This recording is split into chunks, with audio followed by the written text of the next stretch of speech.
to apologize that we couldn't broadcast at all last week, and the broadcast for week before was intermittent, and the reason was that we couldn't convince our service provider that the hardware they had provided had actually collapsed and needed replacing, and it's taken 2 weeks to do that.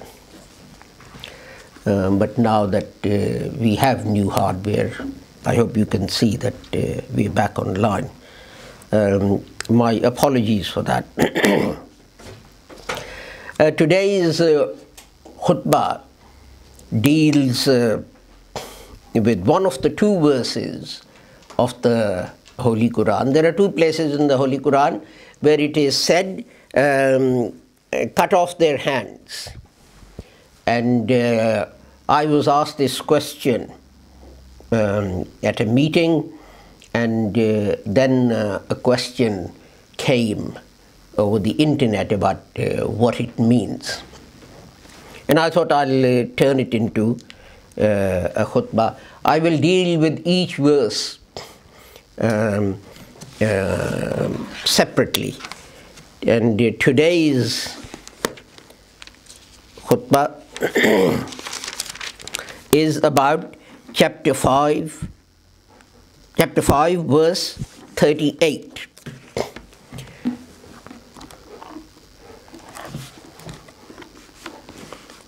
which reads, وَالسَّارِقُ وَالسَّارِقَةُ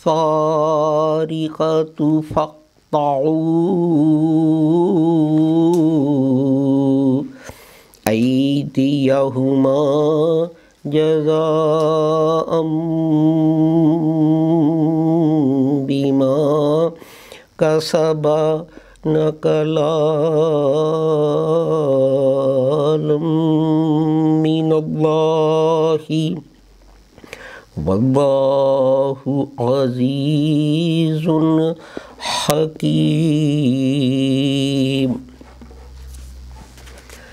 I'm trying to follow this Quran where the typescript is bigger, but because it's printed in Beirut, it's actually written differently from what we are used to reading. Its English translation is, and as for the men and the women addicted to theft, cut off their hands as a punishment for what they have earned, an exemplary punishment from Allah, and Allah is mighty and He is wise. Now, you see, one thing you must remember is that law and its application are evolving. For example, many years ago, there was a law in England that after church, on Sunday, everyone has to come out of the church and practice archery for, I think it was an hour or so.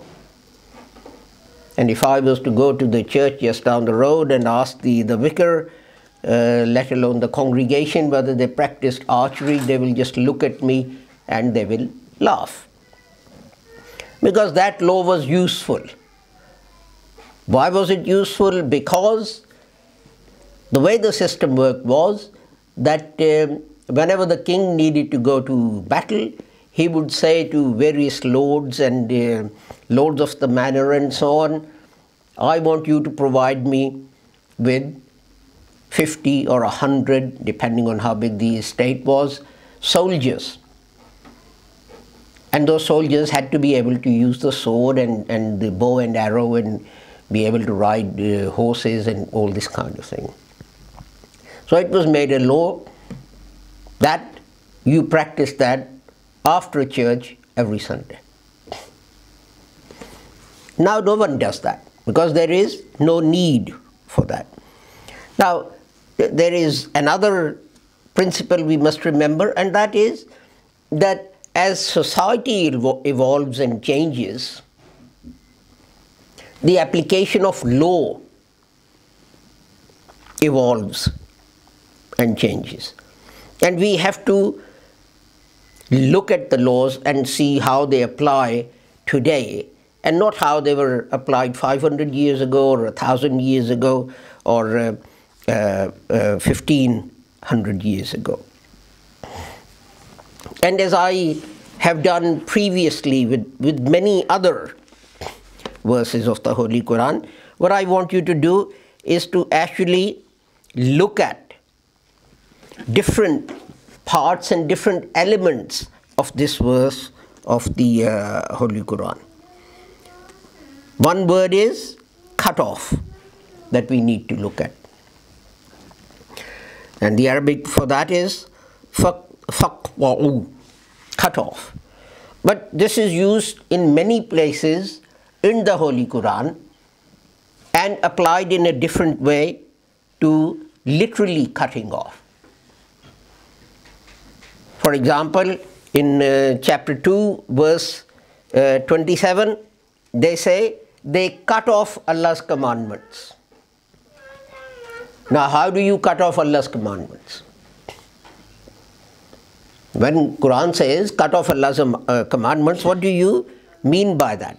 What the Holy Quran means by that is that God has granted people certain rights, and what human beings do is they deprive people of those rights.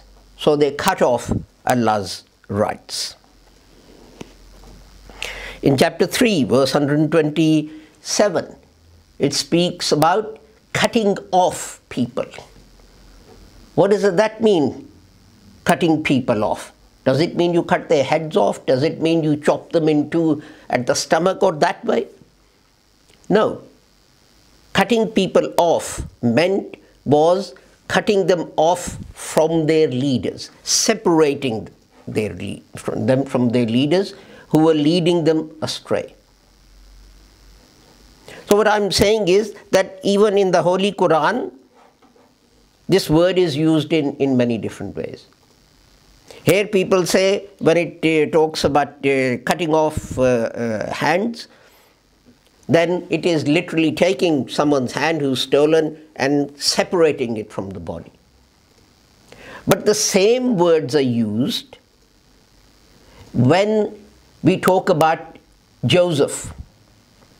You remember the story of Joseph, that certain princesses made fun of the king's wife for falling for a slave and all that kind of thing. And she served them some fruit and gave them some knives and plates. And then she called Hazrat Yusuf to come in with whatever the fruit was. And he was so handsome then that when the women, the royal princesses, looked at him, the Holy Quran says they cut their fingers. But that does not mean to say that the fingers were actually cut off from the body. What it means is that they scarred their fingers. If you suddenly hear someone go out and you ask them, what have you done? And they say, I've cut my finger. What does it mean? Does it mean that he's taken this finger and actually literally cut it off the hand so that the finger doesn't exist? It doesn't. It means that the finger has been cut. A cut has been made. And this is, no one says that those royal princesses actually severed their fingers so that, they fell to the ground. We all know it means that they actually cut them as in the normal sense. But there are many other examples. I've got some here. Taqta'una sabil, cut off someone's way, cut off someone's path. What that applies to is that if a path is unsafe because robbers and the old English word dacoits come along there and they attack travelers and loot them and so on, we say that path has been cut off. Again, cut off the tongue. Lisanahu, cut off the tongue. Qata'a lisanahu, cut off the tongue. And there is actually a hadith where, I don't know, someone was reciting something or whatever, and he was just making a nuisance of himself. And the Holy Prophet gave someone some money. And he said, take this money and go and cut off that man's tongue. So what did that companion of the Holy Prophet do? Did he go there, open the man's mouth and cut his tongue out? No, by cutting off his tongue, what the Holy Prophet Muhammad sallallahu alaihi wasallam meant, silence him. He doesn't use his tongue. And so the list goes on. I mean, these are just some of the examples that I've given you. These words are used in many, many different ways. So even if cut means literally cut, the example I gave you, it doesn't mean that you literally actually chop the hand off, but this can be taken in many different ways. And to decide what it means, we have to look at the rest of the verses of the Holy Quran. And an important word is, well, Aidi that we talk about is hand, cut off his hand. But the word hand is used in many different ways. I'm a lawyer. If someone signs a contract without asking me and then brings me the contract, I will say to him, by signing this contract without legal advice, you've cut off your hands. But hands are still at the end of his arm. That means you've deprived yourself of any advantage that you might have gained. In chapter 38, verse 45, exactly the same word is used for hand, to meaning power. You know, when we say things like, this is in his hands, it does not mean that he is literally holding something. You know, the king's hand is mightier than someone else. It doesn't mean to say that they've actually weighed it and it's heavier. And so, I mean, this word in verse 2, chapter 2, verse 97, is actually mean what is in front of you. Because when you're talking, you can see hands are in front of me. So the same word for hands means what is in front of you. But the most interesting word is the one that follows that, nakala. And nakala is the result of a punishment. What a punishment is supposed to get. So if we go to this Lane's Lexicon, which is an authentic dictionary of the Holy Quran, Lane says this: nakala means any punishment, not just cutting your hands off, any punishment serving to give warning to others than the sufferer, or any punishment that restrains the offender from repeating the offense. Any punishment. So that's what nakala means.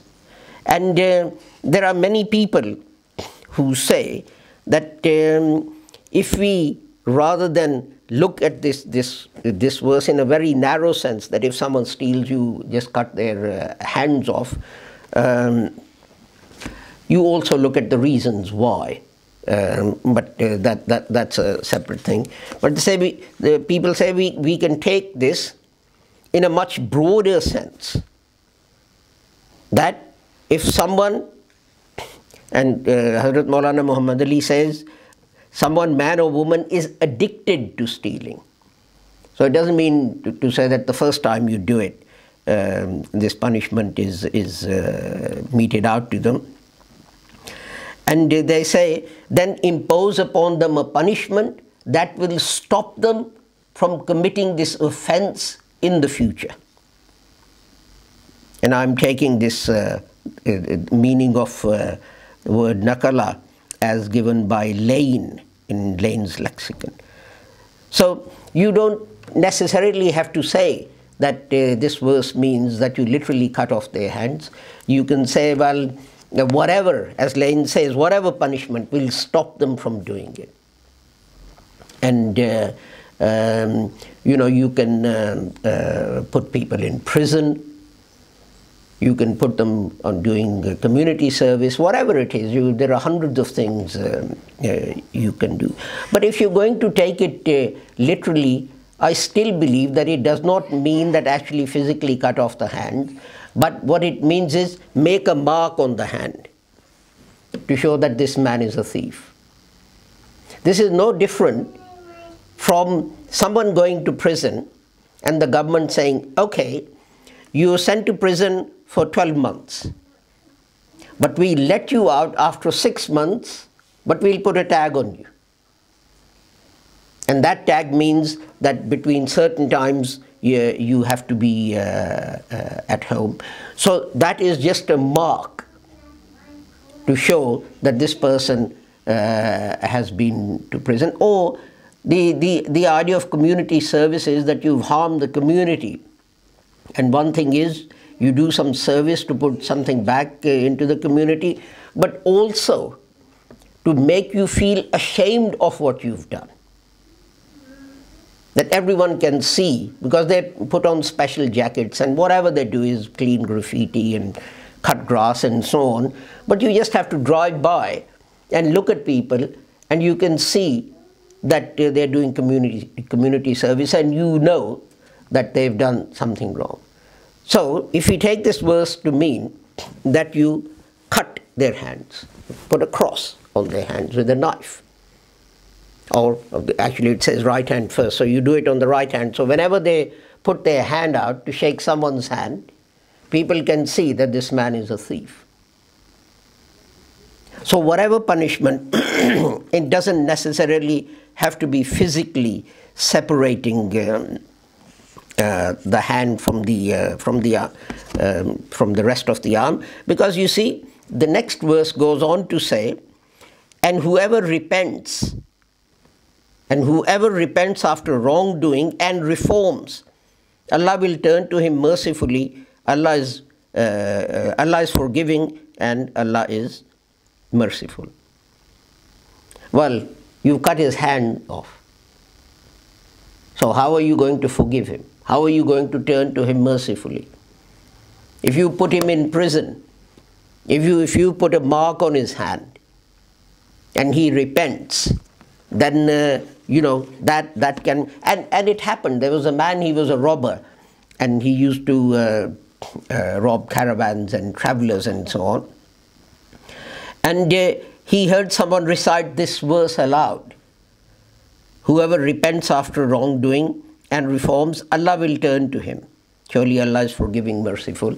And when he heard that, he asked the person to repeat it. And the person repeated this verse of the Holy Quran. And the man repented. And next day he went into the Holy Prophet's mosque and he said his prayers. And when the prayers were finished, people recognized him.